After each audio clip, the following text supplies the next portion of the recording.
Hi everyone, in today's Biblical Cities of the Holy Land video, we will take a look at the Old Testament city of En Gedi. En Gedi is located between the wilderness of Judah and the Dead Sea. En Gedi, which name means the spring of the goats in Hebrew, is the location of one of only two natural freshwater springs that are located on the western shore of the Dead Sea. This has created the largest oasis in the midst of the normally dry and barren wilderness of Judah. This natural haven is home to several different species of wildlife, most notably the Nubian ibex, which the location derives its name from, the hyrax, and others beside. En Gedi is now a nature reserve. The reliable sources of water and steady year-round temperatures meant that the oasis was, and in fact still is, nearly perfect for agriculture. In the Song of Solomon, chapter 1 verse 14, Solomon mentions that there were vineyards at En Gedi in the 10th century BC. Furthermore, later in the 1st century AD, the Jewish historian Josephus records that En Gedi was famous in his day for its palm trees and balsam, which can be found in the Antiquities of the Jews, Book 9, Passage 7. Archaeological evidence for the production and storage of perfume and medicines at En Gedi has been found that dates to the period of the latter part of the Kingdom of Judah in the 7th century BC, all the way into the later Roman Byzantine period. Josephus also states in the Jewish Wars, Book 3, Passage 55, that the settlement that was located at En Gedi was the district capital of the area before its destruction by the Jewish rebels that were located at nearby Masada during the First Jewish Revolt, which event is recorded in the Jewish Wars, Book 4, Passage 15.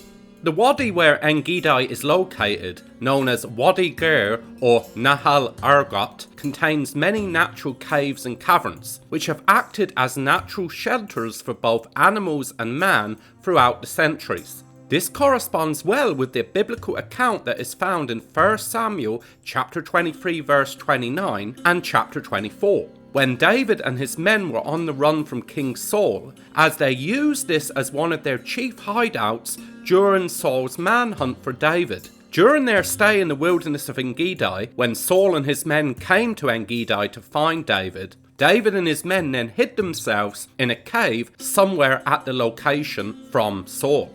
The earliest known evidence of human habitation at En Gedi is the remains of a very early Canaanite temple that overlooks the site and the Dead Sea.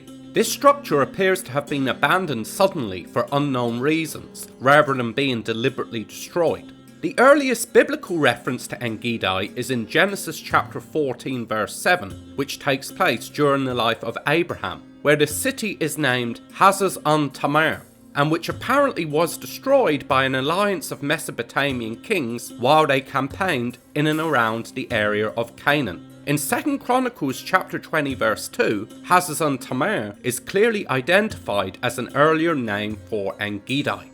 It appears, based upon the available archaeological evidence, that before the 7th century BC, En Gedi was either uninhabited or sparsely populated, which, given its isolated location and difficult surrounding environment, it is not surprising. Though Joshua chapter 15 verse 62 does state that in Joshua's day a settlement of some sort and of unknown size was apparently present at En Gedi, as it is numbered among the settlements that were given to the tribe of Judah. Also, considering that David, after the days of Joshua, later chose the location as one of his chief hideouts from Saul, also implies that it was still considered remote, unimportant, and sparsely inhabited, even in his time, which would have made it a good hiding place from unwanted attention. However, the earlier mentioned reference to En Gedi and its vineyards in the Song of Solomon seems to imply that after David's time, the location began to be inhabited in some form and was utilised for agriculture from that time on, and possibly came into its own by the 7th century BC. The first known significant permanent Israelite structure and settlement at En Gedi, as mentioned above, dates to about the 7th century BC. And is located at Tel Goren at En Gedi. The site of En Gedi continued to be inhabited until about the 7th century AD, when it was destroyed and abandoned. Then much later, in 1956, a modern kibbutz called En Gedi was built very close to the biblical site. Thank you for watching. If you enjoyed this video, please don't forget to leave a like, comment and subscribe for more new videos every Friday.